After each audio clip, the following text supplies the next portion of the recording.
Howdy folks. This weekend it's been about working on the heater, getting the radio installed, putting the original radio back in, and getting some other things to work. I replaced the fan clutch as well as adding a fan switch for the electric fan that I'm going to add on. So here's some things that I got going here. We have the radio hooked up. I don't have the speakers in because the speakers go in the doors, which haven't been installed yet. I fixed that light. And there's the fan for the defroster, so that'll get it to pass inspection. I got some lights here going. So this is all coming together. We're almost ready to put the interior together for the last time. I got to put the glove box back in, a few other things. After I put this together and put the interior together, then I can put the doors on. So let me get outside and I'll show you what I did under the hood. Okay, this is a new heater cover on here. I didn't chronicle installing it because it was simply just put it on, basically. I had to drill a couple of holes. There was a hole here I had to drill and one underneath it that wasn't present. But other than that, it was very simple putting it on here and just bolting it on with the original studs that stick out and a couple of bolts. I had to drill this hole, and that goes to that cooling unit that comes off of the fan, and that goes on there. I think it's a good idea to have it. If the general said it needed it, then it probably needs it. But that makes the under the hood look a little bit better, you know, without the big AC unit there. And plus the fact that it makes it easier to work on things with less stuff in the way. So I'm gonna like that. Okay, well, I've been waiting for the my bracket for the radio to dry, the paint. I decided to start cleaning up on this blower motor for the heater. Been wire wheeling on it with a drill, and I'm gonna switch over to sanding and getting some of these corners with a manual sandpaper and probably a little brush. Got this cooling hose is still present on the thing, so I'm going to keep it. And okay, I've been cleaning on that some, and now I've painted it with some of this Loctite rust treatment that I have here. It's what is it, SF754. That works pretty good. You can get it by the quart through Summit. Maybe it's a local parts store. My local parts store has just the small bottles. But I got this through Summit. It's a little bit more economical that way. And if you live where things rust, it's a handy thing to have. So now I'm going to get after the clutch fan because I have a bad clutch, and hopefully I got the right one in the mail. Okay, here's the old fan. The clutch is kind of bad. It's getting dry. You can hear that. So of course that has to be replaced. Here's my new clutch fan. So with any luck at all, the bolt patterns are the same.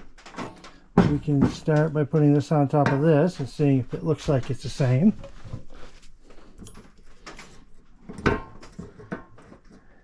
It gives that impression. And we can also come over here and see that it goes on there. All this stuff is really inconvenient while holding a camera, but it fits on the pin and it's slotted, so I know that it'll fit in the bolts will go in. So that's good. So the next step is I'll just pull this fan off and hope that these bolt patterns are the same, and life will be grand. Okay, the fan's back on. That worked out okay. While I had that apart, I took this cover off, of course. Well, I had it apart, I put in this temperature switch for the electric fan that I'm going to add on next. That's as far as it's going to go until I put the fan in. Okay, here's the blower motor all painted up, so as soon as this can dry, I can install it into the heater, and that'll be one more thing done. I can start wiring it up and life will be great. Okay, here's the piece cut out. Pretty self-explanatory. These lines are going to be where I'm going to bend them. I'm going to cut out these two corners, and these sides are going to be bent sideways, and I'm going to tack them to this. This will be bent down. That way when it's bolted to the bottom of the dash, it's a little bit rigid. The head unit doesn't weigh really anything, so I don't have to make it very strong. But there it is. And so from here, just keep working. Okay, I have this clamped into the vise right now. I'm going to bend this thing down. I won't be able to show it on camera because I can't do this one-handed, but this is the basic idea of how I'm doing it. I'll try to show as much as I can. Okay, here it is bent flat. I basically was just pushing down on it while I was tapping at the base with the hammer there, and it came around. This is really light gauge. I don't know what gauge it is, but it's thin, so it's easy to do. You get into the heavier gauges, it's still doable, but more difficult. Okay, right here is going to be a little bit harder because this is longer. I'm going to bend it a little bit on this side. I'm going to slide this piece over, bend it a little bit there, back and forth until I get it there. Another way that I thought about doing is cutting a slice here so there's two separate bends, but I don't want to weaken it, and I don't want to have to weld the slice back closed after, so I'm going to just try doing it this way. Okay, it's all bent. This worked because it was a very light gauge metal. Another way that I could have done it besides cutting a slice in it would be to make some wider jaws for this. And of course another way would be to have an actual proper bending brake. But, you know, this is Timmy's old tool shed, so I don't have all things. I have most things, but... Okay, here it is painted. I test fitted it under the dash. Got a couple of holes popped in so where it can bolt it in with some 1/4-inch bolts. And once I'm done with that, plop in the radio, and it'll be under the dash. To me, nostalgic. To someone else, stupid, I'm supposed, but I don't want to cut my dash, so this is the way I'm doing it. And I think it'll look pretty good when I'm done. Okay, here's the head unit installed into the piece I made. I got a couple of bolts here, one on each end, with some hardware hooked onto it so I can crawl into the dash and bolt this in. That should make it pretty nice. Here I am looking at the new radio from the driver's seat. It looks pretty good to me in relation to the shifter and everything. It's a little bit of a reach from the driver's seat, but I don't think I'm going to be messing with the radio much as I'm going anyway. And if it turns out I don't like it, I can move it. But right now I think I like it where it is. Okay, the paint's dry now. It's not looking too bad, so I think I'm going to get after putting this into the heater box.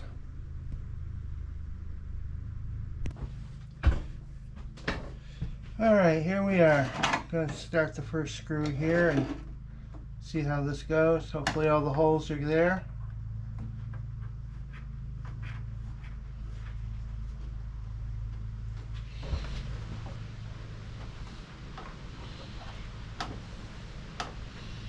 And they're not exactly.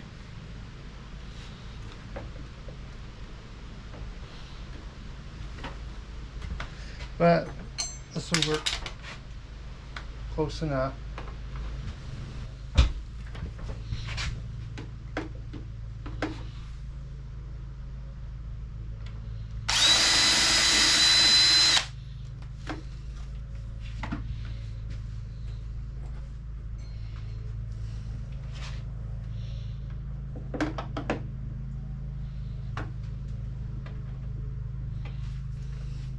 This is part of working with plastic stuff. That's the way it is.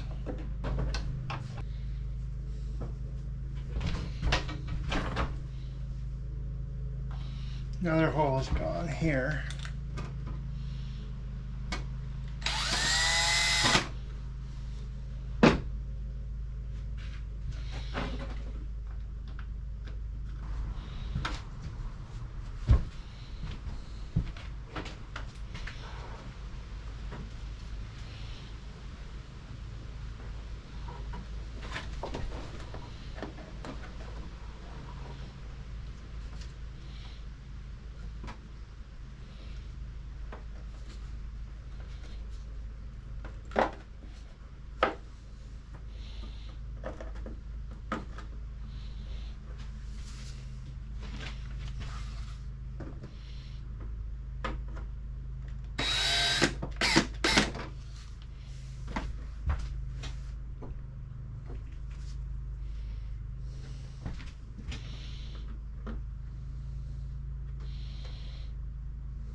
Alright, so I got it cleaned up down there to put the connectors on. I'm going to run power from down here, and I'm going to, this is going to control the ground side, and this wire here, the signal wire, is going inside the car to control the motor. So that's where that's going to go next. Now it's time to put the ground wire on. I got an end put on this. I cleaned up a spot down here at the bottom.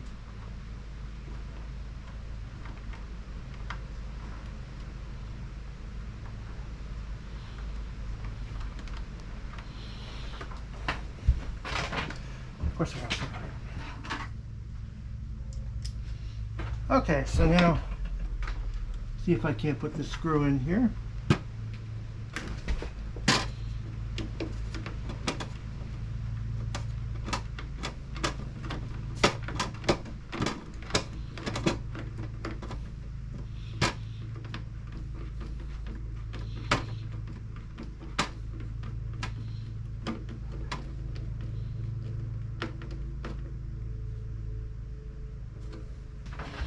Alright, when they lock it all, that'll ground. And so now what I'll do is I'll cut this basically to length so it'll go right here, put an end on it.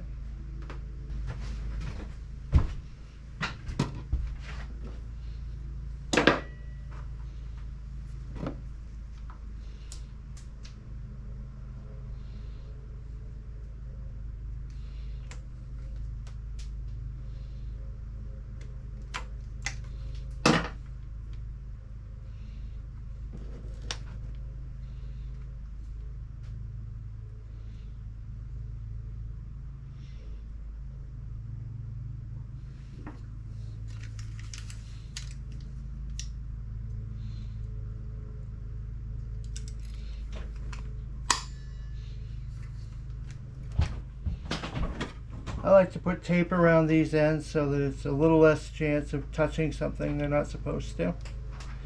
Not that it's going to matter because it's going to be plugged in, but it's an okay precaution, I think.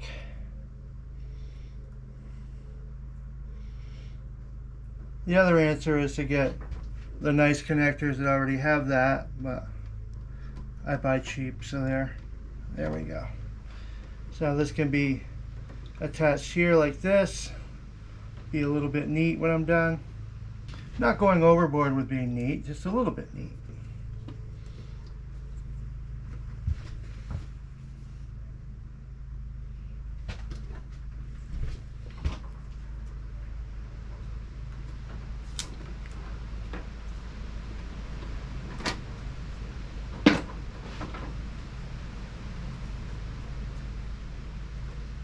I don't have very many zip ties left, but I do have a couple, so I'll do this.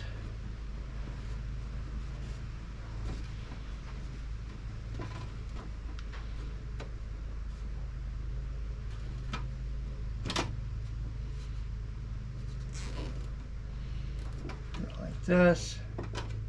Some of these other ones are not needed now that this is fully put together.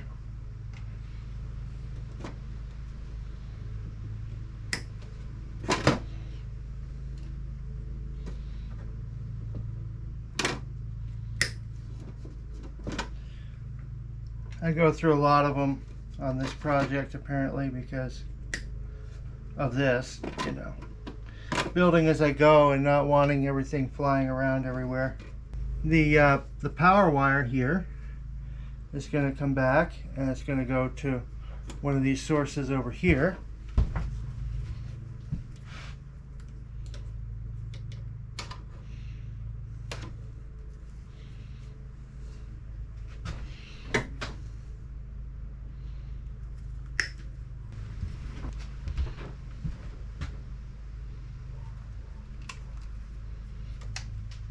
There, now to get a couple of ends.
Okay, so that there is insulated. I can put this on here. There we go. There we go.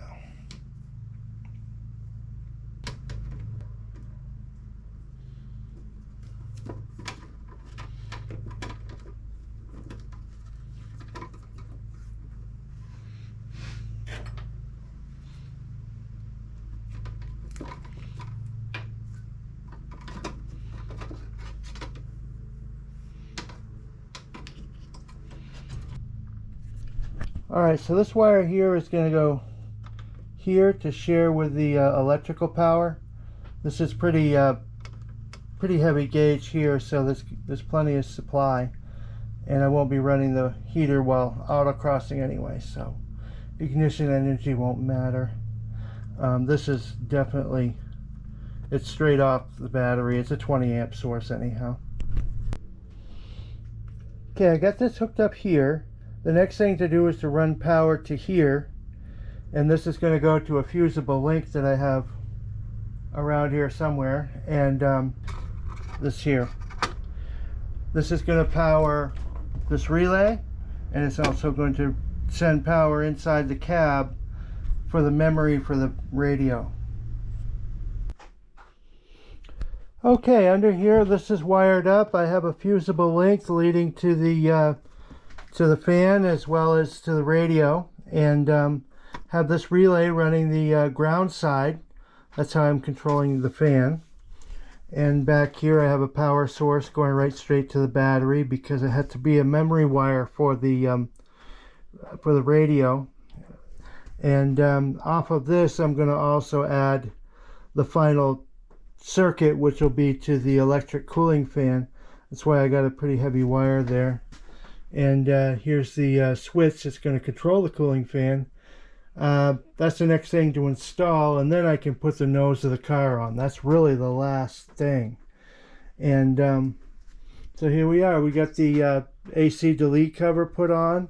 It's looking pretty nice. So quite a bit of progress. It sounds like you know, it's picky stuff. It's not the fun and sexy stuff, but it's good. And this wiring here, I'm going to have to add another bracket to hold this, and there will be another circuit breaker for the fan as well. And that'll finalize that. Then I'll get this battery tray bolted down and is solidly attached the way it needs to be. And next comes putting the doors on and all of that. So the interior is going to be put together for the last time, hopefully. And then the car will be ready to back out of here.